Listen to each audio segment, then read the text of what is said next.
ನಮಸ್ಕಾರ ವೀಕ್ಷಕರೇ, ನಿತ್ಯ ಸಮೃದ್ಧಿ ಚಾನೆಲ್ಗೆ ನಿಮಗೆಲ್ಲರಿಗೂ ಆತ್ಮೀಯ ಸ್ವಾಗತ.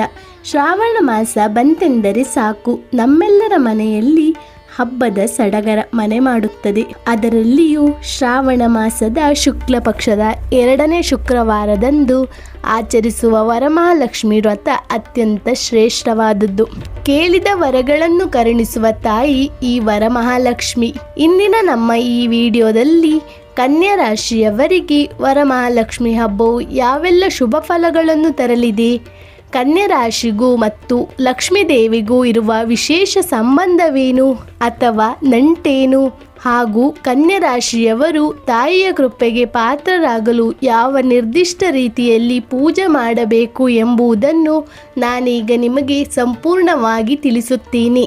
ವಿಡಿಯೋವನ್ನು ಕೊನೆವರೆಗೂ ವೀಕ್ಷಿಸಿ. ವೀಕ್ಷಕರೇ, ಜ್ಯೋತಿಷ್ಯ ಶಾಸ್ತ್ರದ ಪ್ರಕಾರ ಪ್ರತಿಯೊಂದು ರಾಶಿಗೂ ಒಬ್ಬ ಅಧಿಪತಿ ಇರುತ್ತಾನೆ. ಕನ್ಯಾ ರಾಶಿಯ ಅಧಿಪತಿ ಬುಧ ಗ್ರಹ. ಬುಧನು ಬುದ್ಧಿ, ಜ್ಞಾನ, ವ್ಯಾಪಾರ ಮತ್ತು ಸಂವಹನದ ಕಾರಕ. ಇನ್ನು ಮಹಾಲಕ್ಷ್ಮಿ ದೇವಿಯು ಸಂಪತ್ತು, ಸಮೃದ್ಧಿ ಮತ್ತು ಐಶ್ವರ್ಯದ ಅಧಿದೇವತೆ. ಬುದ್ಧಿ ಮತ್ತು ಸಂಪತ್ತಿನ ಸಂಗಮ. ಬುಧ ಗ್ರಹದ ಬುದ್ಧಿ ಮತ್ತು ಲಕ್ಷ್ಮೀ ದೇವಿಯ ಸಂಪತ್ತು ಒಂದೇ ಕಡೆ ಸೇರಿದರೆ ಆ ವ್ಯಕ್ತಿಯ ಜೀವನದಲ್ಲಿ ಅದ್ಭುತವಾದ ಯಶಸ್ಸು ಖಂಡಿತವಾಗಿ ಸಿಗುತ್ತದೆ. ಕನ್ಯಾ ರಾಶಿಯವರು ಸ್ವಭಾವವಂತ, ಬಹಳ ಬುದ್ಧಿವಂತರು ಮತ್ತು ಯಾವುದೇ ಕೆಲಸವನ್ನು ಅಚ್ಚುಕಟ್ಟಾಗಿ ಮಾಡುವಂಥವರು. ಆದರೆ ಕೆಲವೊಮ್ಮೆ ಕಠಿಣ ಪರಿಶ್ರಮವಿದ್ದರೂ ಅದಕ್ಕೆ ತಕ್ಕ ಆರ್ಥಿಕ ಪ್ರತಿಫಲ ಸಿಗುವುದಿಲ್ಲ. ವರಮಹಾಲಕ್ಷ್ಮಿಯ ಆರಾಧನೆಯಿಂದ ಬುಧನಿಗೆ ಲಕ್ಷ್ಮಿಯ ಬಲ ಸಿಕ್ಕಿ ಇವರ ಶ್ರಮಕ್ಕೆ ತಕ್ಕ ಸಂಪತ್ತು ಒಲಿಯುತ್ತದೆ. ವ್ಯಾಪಾರದಲ್ಲಿ ವೃದ್ಧಿ. ಬುಧ ವ್ಯಾಪಾರದ ಗ್ರಾಹಕವಾಗಿರುವುದರಿಂದ ಕನ್ಯಾ ರಾಶಿಯವರು ವರಮಹಾಲಕ್ಷ್ಮಿಯನ್ನು ಒಲಿಸಿಕೊಂಡರೆ ಅವರ ವ್ಯಾಪಾರ ಉದ್ಯಮಗಳಲ್ಲಿನ ಅಡೆತಡೆಗಳು ನಿವಾರಣೆಯಾಗಿ ಲಕ್ಷ್ಮಿ ಕಟಾಕ್ಷ ಉಂಟಾಗುತ್ತದೆ. ವರಮಹಾಲಕ್ಷ್ಮಿ ಹಬ್ಬವು ಕನ್ಯಾ ರಾಶಿಯವರಿಗೆ ತರುವ ಅದೃಷ್ಟ ಮತ್ತು ಶುಭ ಫಲಗಳು. ಈ ಬಾರಿಯ ವರಮಹಾಲಕ್ಷ್ಮಿ ವ್ರತವನ್ನು ಶ್ರದ್ಧಾಭಕ್ತಿಯಿಂದ ಆಚರಿಸುವುದರಿಂದ ಕನ್ಯಾ ರಾಶಿಯವರಿಗೆ ಮುಖ್ಯವಾಗಿ ಈ ಕೆಳಗಿನ ಶುಭ ಫಲಗಳು ದೊರೆಯುತ್ತದೆ. ಆರ್ಥಿಕ ಪ್ರಗತಿ ಮತ್ತು ಸಾಲಬಾಧೆಯಿಂದ ಮುಕ್ತಿ. ಕನ್ಯಾ ರಾಶಿಯವರು ಬಹಳ ದಿನಗಳಿಂದ ಎದುರಿಸುತ್ತಿರುವ ಹಣಕಾಸಿನ ಮುಗ್ಗಟ್ಟು ಅಥವಾ ಸಾಲದ ಸಮಸ್ಯೆಗಳು ಈ ವರಮಹಾಲಕ್ಷ್ಮಿ ಪೂಜೆಯ ನಂತರ ಬಗೆಹರಿಯುವ ಲಕ್ಷಣಗಳು ಹೆಚ್ಚಾಗಿ ಕಾಣುತ್ತಿದೆ. ಅನಿರೀಕ್ಷಿತ ಧನಲಾಭವಾಗುವ ಸಾಧ್ಯತೆಗಳಿವೆ.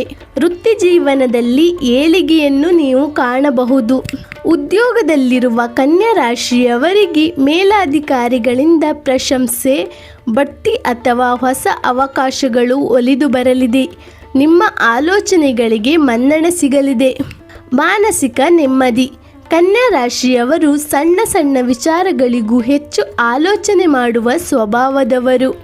ವರಮಹಾಲಕ್ಷ್ಮಿಯ ದರ್ಶನ ಮತ್ತು ಪೂಜೆಯಿಂದ ಇವರ ಮನಸ್ಸಿಗೆ ಅಖಂಡವಾದ ಶಾಂತಿ ಮತ್ತು ನೆಮ್ಮದಿ ದೊರೆಯುತ್ತದೆ. ಕೌಟುಂಬಿಕ ಸಮೃದ್ಧಿ. ಮನೆಯಲ್ಲಿ ನಡೆಯುವಂತಹ ಕಲಹಗಳು ದೂರವಾಗಿ ಪತಿ ಪತ್ನಿಯರ ನಡುವೆ ಅನ್ಯೋನ್ಯತೆ ಹೆಚ್ಚಾಗುತ್ತದೆ. ಮನೆಯಲ್ಲಿ ಮಂಗಳ ಕಾರ್ಯಗಳು ನಡೆಯುವ ದಾರಿ ಸುಗಮವಾಗುತ್ತದೆ. ಕನ್ಯಾ ರಾಶಿಯವರು ವರಮಹಾಲಕ್ಷ್ಮಿಯ ಪೂಜೆಯನ್ನು ಹೇಗೆ ಮಾಡಬೇಕು ಈಗ ನಾವು ನೋಡುವ. ಕನ್ಯಾ ರಾಶಿಯವರು ತಮ್ಮ ಗ್ರಹಗತಿಗಳಿಗೆ ಅನುಗುಣವಾಗಿ ವರಮಹಾಲಕ್ಷ್ಮಿಯನ್ನು ಪೂಜಿಸಿದರೆ ಇಮ್ಮಡಿ ಫಲ ಸಿಗುತ್ತದೆ. ಪೂಜಾ ವಿಧಾನದ ಕೆಲವು ವಿಶೇಷ ನಿಯಮಗಳು ನಾನು ಈಗ ತಿಳಿಸುತ್ತೇನೆ. ಹಸಿರು ಬಣ್ಣದ ಬಳಕೆ. ಬುಧ ಗ್ರಹಕ್ಕೆ ಮತ್ತು ಕನ್ಯಾ ರಾಶಿಗೆ ಅತ್ಯಂತ ಪ್ರಿಯವಾದ ಬಣ್ಣ ಹಸಿರು. ಹಾಗಾಗಿ ಪೂಜೆಯ ದಿನ ವರಮಹಾಲಕ್ಷ್ಮಿಗೆ ಹಸಿರು ಬಣ್ಣದ ಸೀರೆ ಅಥವಾ ರವಿಕೆ ಕಣವನ್ನು ಅರ್ಪಿಸಿ. ಪೂಜೆ ಮಾಡುವಾಗ ನೀವು ಕೂಡ ಹಸಿರು ಬಣ್ಣದ ವಸ್ತ್ರವನ್ನು ಧರಿಸುವುದು ಅತ್ಯಂತ ಶ್ರೇಯಸ್ಕರ. ವಿಶೇಷ ನೈವೇದ್ಯಗಳು ಯಾವುದು ನೋಡುವ. ಬುಧನಿಗೆ ಹೆಸರು ಕಾಳು ಅಂದರೆ ಬಹಳ ಇಷ್ಟ.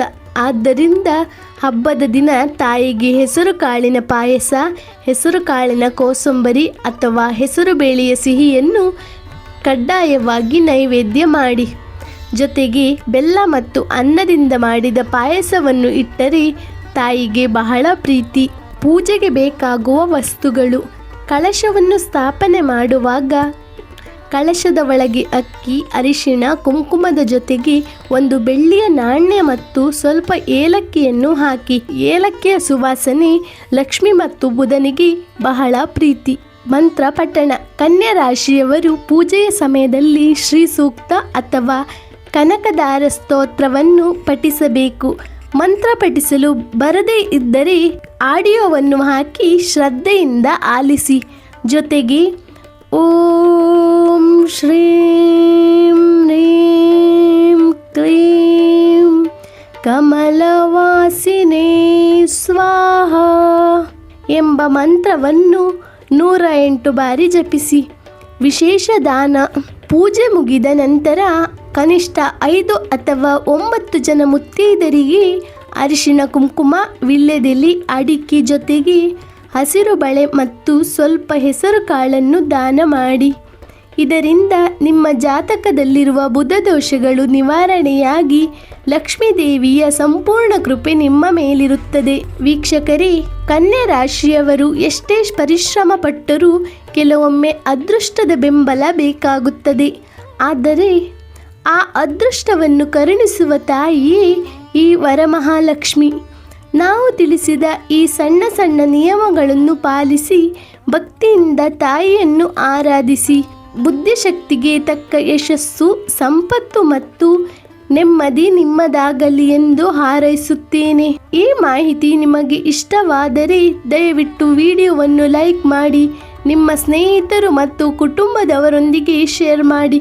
ನಮ್ಮ ಚಾನಲ್ಗೆ ಸಬ್ಸ್ಕ್ರೈಬ್ ಆಗಲು ಮರೆಯದಿರಿ. ತಾಯಿ ವರಮಹಾಲಕ್ಷ್ಮಿಯು ಎಲ್ಲರಿಗೂ ಸನ್ಮಂಗಳವನ್ನು ಉಂಟು ಮಾಡಲಿ. ಕಮೆಂಟ್ ಬಾಕ್ಸ್ನಲ್ಲಿ ಜೈ ವರಮಹಾಲಕ್ಷ್ಮಿ ಎಂದು ಬರೆಯೋದನ್ನು ಮರೆಯಬೇಡಿ. ಧನ್ಯವಾದಗಳು.